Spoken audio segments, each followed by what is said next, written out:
ትንሿ ቀይ ዶሮ ትንሿ ቀይ ዶሮ የምትኖረው የእርሻ ማሳ ውስጥ ነበር። ታታሪ ስለሆነች ቀኑን ሙሉ ስትሰራ ነው የምትውለው። አፈር ጫር አድርጋ ትላትል ትፈልጋለች። ቁጥቋጦ ውስጥ ትቀመጣለች። አንዳንዴም እዛ ውስጥ እንቁላል ትጥላለች። ትንሿ ቀይ ዶሮ 3 ጓደኞች ነበሯት። ጓደኞቿም ድመት፣ ውሻና ፈረስ ነበሩ። እነዚህ እንስሳት እንደሷ ጎበዝ አልነበሩም። ድመቷ ጭራሽ ቀን ሳይቀር ተኝታ ትውል ነበር።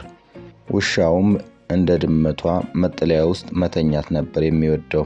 ፈረሱ ደግሞ ቀኑን ሙሉ ቴሌቪዥን ላይ አፍጥጦ ነበር የሚውለው። አንድ ቀን ትንሿ ቀይ ዶሮ ጥቅጥቅ ያለ የስትሮበሪ ተክል አየች። ደስ እያላት ስትሮበሪ ብላ ጮኸች። ያም አለች ስትሮበሪውን ለመብላት እየጎመጀች። በስትሮበሪው ኬክ ለመስራት አሰበች። ትንሿ ቀይ ዶሮ ወደ ጓደኞቿ ሮጣ ሄዳ ምን እንዳየች እንዲህ በማለት ነገረቻቸው። እናንተ ምን እንዳየው ልንገራችሁ። እዛ ጋር ያለው ጫካ ውስጥ ኬክ የሚሰራበት ስትሮበሪ አይቻለሁ አለቻቸው። ውሻው በጣም ደስ ይላል አለ እየዘለለ። ድመቷ ደግሞ አፏ በምራቅ ተሞልቶ ኬክ እንስራበት አለች። ፈረስ ደግሞ በጣም ጥሩ ሐሳብ እንደሆነ ተናገረ። ስለዚህ ኬኩን የምሰራበት ስትሮበሪ ማን ነው ከዛፉ ላይ አውርዶ የሚያመጣልኝ ብላ ጠየቀች። በዚህ ወቅት ውሻ እኔ አልችልም፣ በጣም ስራ በዝቶብኛል አለ። ድመቷም እኔም አልችልም፣ በጣም ደክሞኛል አለች። ፈረስ በበኩሉ እኔም አልችልም፣ ቴሌቪዥን እያየው ነው አለ። ትንሿ ቀይ ዶሮ ስለዚህ እኔ ራሴ መስራት አለብኝ ብላ የስትሮበሪ ፍሬውን ራሷ ሰበሰበች። ትንሿ ቀይ ዶሮ ስትሮበሪውን ከሰበሰበች በኋላ አሁን ደግሞ ዱቄት፣ ስኳር፣ ወተትና ቅቤ ያስፈልገናል አለች። እሺ አሁን ደግሞ እነዚህን በማምጣት የሚያግዘኝ ማን ነው ብላ ጠየቀች። ውሻው እኔ አይመቸኝም፣ አስቸኳይ ስራ አለብኝ አለ። እኔም አልችልም፣ ደክሞኛል አለች ድመት። ፈረስ ደግሞ እኔም አልችልም፣ ቴሌቪዥን እያየው ነው አለ።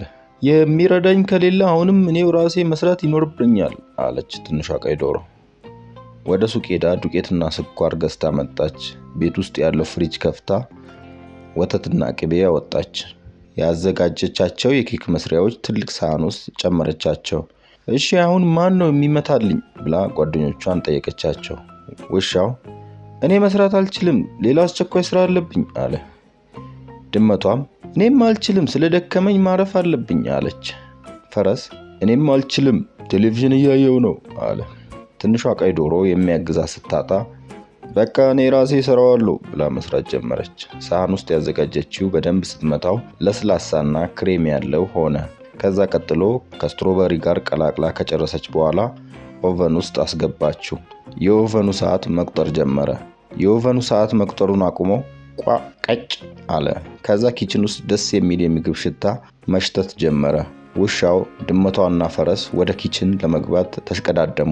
ትንሿ ቀይ ዶሮ ኬኩን ከኦቨኑ ውስጥ አውጥታ ሳህን ላይ አድርጋ ስኳር ጨመረችበት። እሺ አሁንስ ይህንን ኬክ በመብላት የሚያግዘኝ አለ ብላ ጠየቀቻቸው። ውሻው እኔ አለ። ድመቷም እኔ አለች። ፈረስም ቀጥሎ እኔ አለ። ትንሿ ቀይ ዶሮ ሁላችሁም የሚመቻችሁ አይመስለኝም አለቻቸው።